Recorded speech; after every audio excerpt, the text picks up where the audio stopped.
Most students study 8 hours a day and gain 5 points. I've coached students who could study only half as much and they gain 50. They're not smarter, they just stop doing the things that feel like studying but aren't. Get these 5 things right and you'll learn faster than people grinding twice your hours and actually keep it. The first key is to stop studying what you already know. Tell me if this feels familiar. You've just spent 3 hours studying something like cardiology, and it'll feel really productive because you're sitting there and spending a lot of time, maybe you've blocked out everything else and you're just nose to the textbooks. But if you're honest with yourself, how much of that time was actually spent learning something new versus rereading things that you maybe already understood? Most students think if they're studying by the number of hours that they're studying or the number of pages or topics that they're covering in a given day, not based on the gaps that they're actually addressing. They might open first aid to the cardiology chapter and just read it. However, the issue is that they're spending 80% of their study time on material that won't actually move their score. This is actually a lot more common than you think. One of the biggest issues that we see among students is that they spend time on the things that they're most familiar with. Part of it is that because it's familiar, it's less scary. And so, naturally, of course, you're gonna be drawn more to that. And in addition to that, I think that also because they know it so well, they're also more aware of the things that they don't know. For example, I was a chemistry major in college, and so I was really aware of all the biochemistry concepts that I didn't really understand. And so I'd spend hours sometimes going over things that were maybe esoteric or a little bit of a rabbit hole. And frankly, they weren't really things that were high yield. On the other hand, there were topics like derm or MSK where I knew that I didn't really know anything about the topic. And so because it was so scary, I didn't really spend a lot of time on it. The fix, if you want to improve your score a lot in a short period of time, is that when you get a question wrong, don't just look at the answer explanation. Instead, you want to go through the entire question stem itself, every single sentence, and ask yourself, okay, what actually made me feel uncomfortable? What would I need to know in order to make sense of every single word? Note that this is still valuable even on questions that you're getting right. The things that make us uncomfortable are usually the things that are our gaps and the things that are holding us back from getting a higher score. I call this a shopping list. It's like auditing every single piece of upstream knowledge or skills that a question would require in order to get that question correct. The thing to remember is that the gap might not be where you think it is. Maybe you understood the disease, but you didn't know a specific protein. Maybe you know everything about the pathophysiology of EKGs, but you can't actually read the rhythm strips to save your life. Maybe you knew the pathophysiology, but you didn't actually know exactly what a particular vocabulary term meant. It's like on the SATs, if you get a reading question wrong, not because you couldn't read it, but because you didn't know what one word meant, right? That's a vocabulary problem as opposed to, say, like a reading skills problem. However, if you don't catch that, you might think, oh, I'm just bad at reading comprehension, when in reality, it's just a vocabulary gap. Once you have the shopping list, you study only those items. So even a really scary topic now becomes 10 to 15 specific manageable things. If you do this, you can stop wasting hours on what it is that you already know. So now you're studying the right things, but most students are still studying them in a way that doesn't actually stick, and that's what keeps their score stuck. This brings us to the second point. One principle can replace 5 or even 500 facts. Now, how often have you memorized 100 facts about a particular topic, and then the exam asks it in a way that you didn't expect, and then suddenly you can't use any of those facts? If you used Anki or other pre-made Anki cards, you probably are familiar with this. The problem if you want to get a really high score on the USMLEs isn't how much you know, it's how you know it. In other words, if you memorize an isolated fact, you can only answer questions that ask for those exact facts in a very particular way. What then ends up happening on the USMLEs is that they're going to change the wording, and then you're going to get really stuck. The fix for this is to learn the principle behind those facts. One principle card can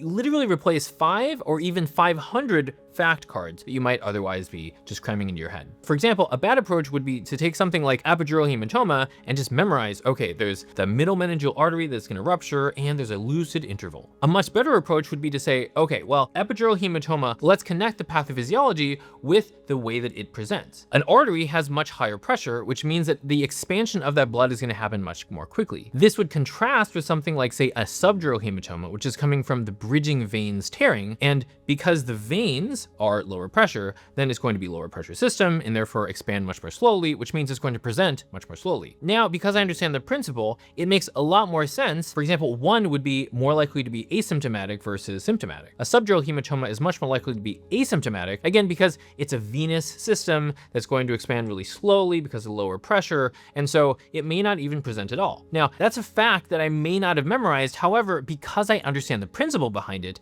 I can get a wide range of questions correct on the the exam, even if I didn't study those directly. This is literally the biggest reason why some students can study half of the hours and score twice as high. They're not smarter. They just have fewer things that they have to remember because each thing they learn is going to cover more ground. If you find this helpful and want other tips on how to increase your score higher in less time, be sure to sign up for a 14-step program in the link below. In addition, if you want to get through even faster, be sure to check out the link for booking a free call with our team where we can diagnose what it is that's holding you back, and if it makes sense, explain what it would look like to work with us. When you study principles instead of facts, every hour of studying does 3 to 5 times more work. That's what makes it feel like cheating. So you're studying the right gaps and you're learning principles, not facts. That in and of itself is going to dramatically increase the rate of your studying, but there's a way to make the actual exam questions easier too, for the exact knowledge that you already have. That brings us to the third point, which is that you want to diagnose before you look at the answers. How many of you have tried to read the question first, or even read the answers first, and then try to circle back and then read the question stem?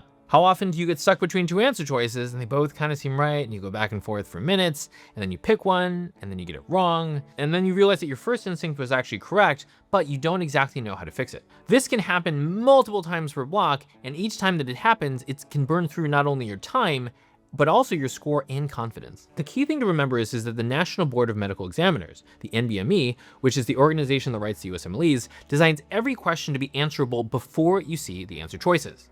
Their own guidelines actually say this. What this means if you want to get more questions correct in a shorter period of time is that after reading the question stem, you want to cover the answer choices. Then ask yourself, what's going on with this patient? What do I think the actual answer is? And then uncover the answer choices. They actually have a name for this. It's called the cover the options rule. I've actually spoken with people who write for the USMLEs, and they say that a room full of experts should be able to cover the answer choices. And then from just the stem itself and the question, right, without the answer choices, should be able to unanimously come to a single answer for what the correct response is going to be for that question. Why is this important? The reason is that the answer choices are designed to be plausible distractors. So literally, if you see them before forming your impression, especially if you're reading it before you've even read the question stem, they can contaminate your reasoning. How many times have you seen something and sort of convinced yourself, oh yeah, no, that could make sense. I could see how that could work, especially if you know a lot about a particular topic. The cover the options rule, where you actually cover the options yourself and you come up with an answer before you look at the answer choices,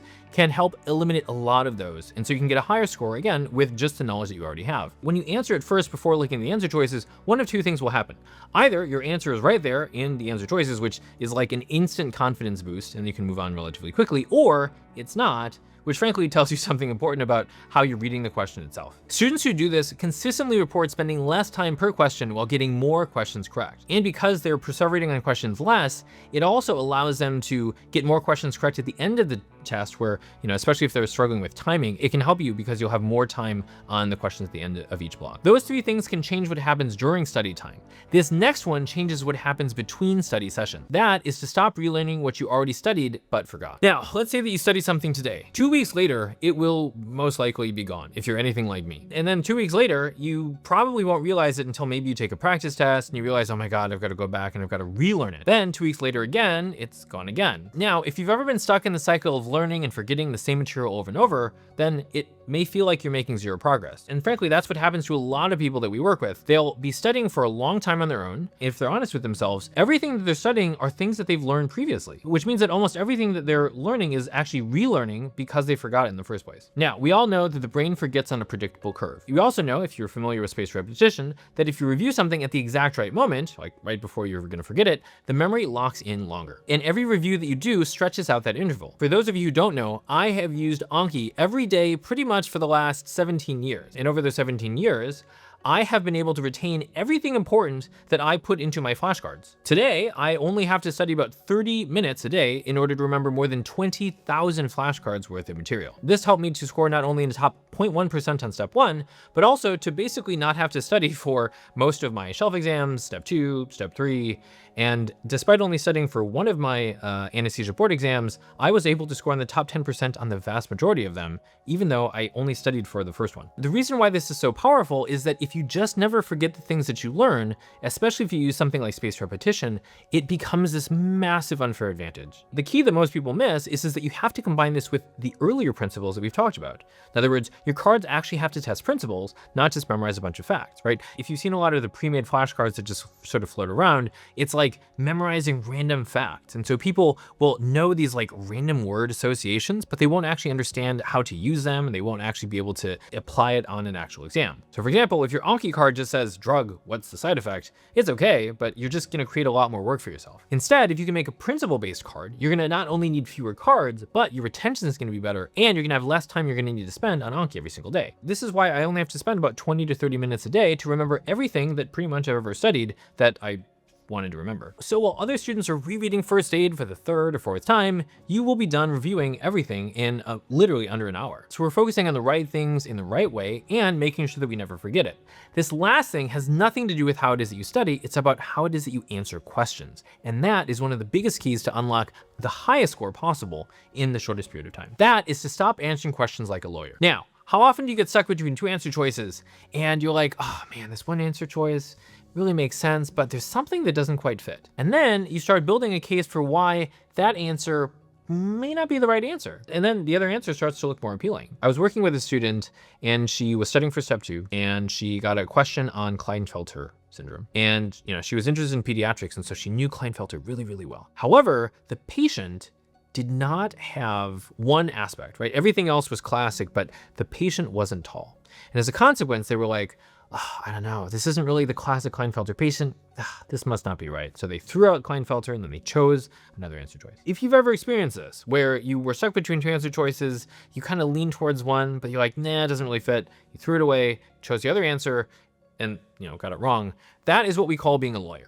It's where you're arguing against your favorite answer. Now, the reason why this is important is that for especially shelf exams and for step 2 and step 3 and the ABIM and other board exams that are basically anything after step 1, they are going to add what's called noise to the test. Signal is something that an exam writer puts on an exam in order to lead you to the correct answer. So for example, in a patient who has an MI, it might be something like they were a smoker, or they are a middle-aged man, or they are they have a history of hypertension and hyperlipidemia or something like that. Noise would be something like they have GERD, right? GERD is an alternative explanation for why someone might have chest pain, right? It's something that's either irrelevant to the question or that actively makes you think that there's some other thing going on. For step 1, there's generally pretty clear signal, meaning like they'll give you pretty classic presentations of the diseases and there's not a lot of noise.